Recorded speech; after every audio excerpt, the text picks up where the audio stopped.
বিদ্রোহী কবি কাজী নজরুল ইসলাম, যার প্রতিভা ও জ্ঞান কোনোটি নিয়েই কারও সন্দেহ থাকার কথা নয়।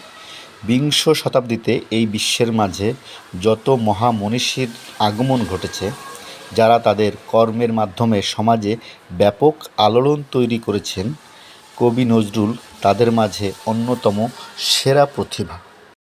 তবে আমাদের এই সমাজে কবি নজরুলকে নিয়ে বেশ কিছু ভুল তথ্য প্রচলিত আছে। চলুন সেগুলি জানি এবং সঠিকভাবে ব্যাখ্যা করার চেষ্টা করি। বিশেষ করে বিশ্বকবি রবীন্দ্রনাথ ঠাকুরকে নিয়েই এই ভুল তথ্যগুলি বেশি প্রচলিত, অর্থাৎ মূল ঘটনা রবীন্দ্রনাথ ঠাকুরের সাথে নজরুলের সম্পর্ক নিয়ে।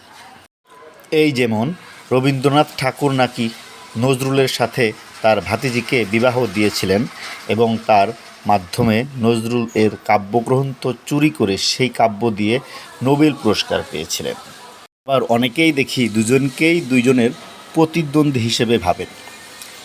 মুসলমানরা প্রায়ই দেখি নজরুলের পক্ষ নিয়ে বাড়িয়ে বাড়িয়ে রবীন্দ্রনাথের বিপরীতে কথা বলেন, আবার হিন্দুরাও রবীন্দ্রনাথের পক্ষ নিয়ে একই রকম করেন। অনেক ক্ষেত্রে দেখা যায় বিষয়টা এমন যে মুসলমান হলে আপনাকে নজরুল ভক্ত হতে হবে, আর হিন্দু হলে আপনাকে রবীন্দ্র ভক্ত হতেই হবে। এই হলো মূল সমস্যাগুলি। এখন চলুন সমস্যাগুলির সমাধান খুঁজি। প্রথমত আমি বলবো, মুসলমান এবং হিন্দু নিয়ে, অর্থাৎ মুসলমানরা স্বাভাবিকভাবে নজরুলকে বেশি পছন্দ করে, আর হিন্দুরা স্বাভাবিকভাবে রবীন্দ্রনাথ ঠাকুরকে যে বেশি পছন্দ করে, এই ব্যাপারে আমার কোনো মতামত নাই, কারণ এটি তাদের ব্যক্তিগত ব্যাপার। তবে রবীন্দ্রনাথ ঠাকুরের সাথে নজরুলের সম্পর্ক নিয়ে যে ভুল ব্যাখ্যাগুলো প্রচলিত আছে, সেগুলো নিয়ে খোলাখুলি আলাপ করব। আমি ব্যক্তিগতভাবে দুইজনেরই জীবন কাহিনী, জীবন স্মৃতি, অনেক গ্রন্থ পড়েছি, তার থেকে যা জেনেছি নিরপেক্ষভাবেই আপনাদের সাথে ব্যাখ্যা করব।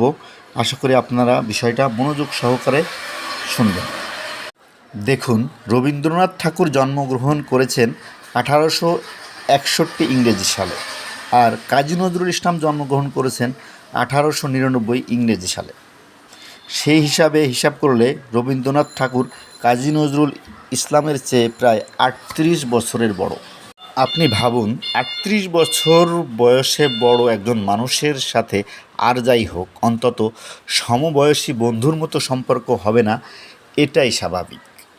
কাজী নজরুল ইসলামের বয়স যখন 12 থেকে 15 বছর, তখন রবীন্দ্রনাথ এর সারা বাংলায় ব্যাপক খ্যাতি, অর্থাৎ কাজী নজরুল ইসলাম শৈশব থেকেই রবীন্দ্রনাথ এর সাহিত্য সুনাম দেখে দেখেই বড় হয়েছেন। এমনকি ছোটোবেলায় কাজী নজরুল ইসলাম অনেক বই পুস্তক পড়তেন, সেই হিসাবে রবীন্দ্রনাথ এর অনেক গান ও কবিতা ছোটোবেলাতেই মুখস্থ করেছিলেন এবং ভবিষ্যতে রবীন্দ্রনাথ ঠাকুরের মতো বিখ্যাত হওয়ার স্বপ্ন দেখতেন। এক কথায় তিনি রবীন্দ্রনাথ ঠাকুরের ভক্ত হয়ে গিয়েছিলেন। রবীন্দ্রনাথ ঠাকুরের গান, কবিতা, প্রবন্ধ, গল্প থেকে সর্বদাই তিনি শিক্ষা নিতেন। এমনকি বিভিন্ন সূত্রে জানা গেছে রবীন্দ্রনাথের লেখা পড়ে অশ্রুসিক্ত হয়ে পড়তেন অনেক সময় আবেগে। আপনারা আরও জেনে অবাক হবেন যে কাজী নজরুল ইসলাম যখন সাহিত্য লেখা শুরু করেন, তখন বিভিন্ন সময় তিনি রবীন্দ্রনাথ ঠাকুরের সাথে দেখা করতেন এবং এই বিষয়ে অনেক পরামর্শ নিতেন। সেই হিসাব করলে তাদের মধ্যে আমি বলবো গুরু শিষ্যের সম্পর্ক বিরাজমান ছিল। তাদের মধ্যে প্রতিদ্বন্দ্বিতা তো ছিলই না, বরং সম্পর্ক অনেক ভালোই ছিল। আর কাজী নজরুল ইসলামের সহিত রবীন্দ্রনাথের ভাতিজি বিবাহের ঘটনাটা পুরোটাই মিথ্যা। কারণ আপনারা সবাই জানেন, কাজী নজরুল ইসলাম বিবাহ করেছিলেন কুমিল্লার দৌলতপুরে। তার স্ত্রীর নাম প্রমীলা দেবী।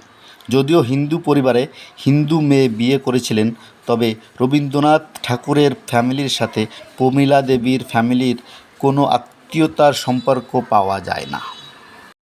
তাই কাব্যগ্রন্থ চুরির বিষয়টিও পুরোটাই মিথ্যা। দুইজনের ঘনিষ্ঠতার আরও প্রমাণ পাওয়া যায় এটা দেখে যে রবীন্দ্রনাথ তার বসন্ত নাট্য গ্রন্থটি কাজী নজরুল ইসলামের নামে উৎসর্গ করেছিলেন, আর কাজী নজরুল ইসলামও তার সঞ্চিতা গ্রন্থটি রবীন্দ্রনাথের নামেই উৎসর্গ করেছিলেন। আশা করি আপনাদের সব প্রশ্নের উত্তর ইতিমধ্যেই পেয়ে গেছেন। তাই আমি বলবো, আপনি যারই ভক্ত হন, কাজী নজরুল ইসলাম এবং রবীন্দ্রনাথ ঠাকুর দুজনই আমাদের বাংলা সাহিত্যের অমূল্য সম্পদ। নিজেদের মধ্যে বিরোধ না করে বরং উভয়ের সাহিত্য থেকেই আমাদের শিক্ষা নেওয়া উচিত, কারণ সাহিত্য গুণে দুইজনই দুইজনের জায়গায় অতুলনীয়। ধন্যবাদ সবাইকে।